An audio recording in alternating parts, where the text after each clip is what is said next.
台大研究指出，讲目前台湾8岁到15岁精神疾病加权中心盛行率超过3成咯。焦虑症甲困眠的障碍是囡仔上常去看的精神疾病。台大病院嘛呼吁社会着爱重视囡仔甲青少年的心理健康。下课时间，爸母来接囡仔，这山区是真热闹，大家有讲有笑。拜三是世界婴仔儿童和青少年精神健康日，台大病院举办记者会，呼吁社会爱重视囡仔的心理健康。现场也邀请2位过动症和自闭症的个案，分享因伫咧成长过程当中接受治疗的经验。到国中发现课业压力开始变大，然后加上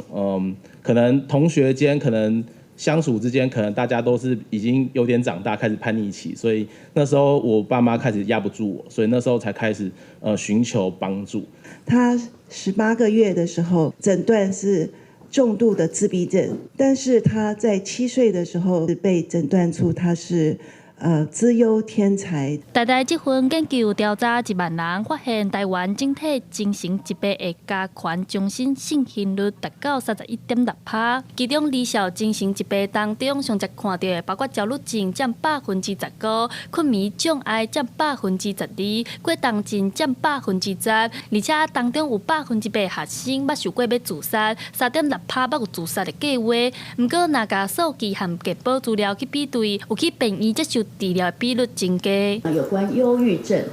或焦虑症等等，那健保资料几乎等于0。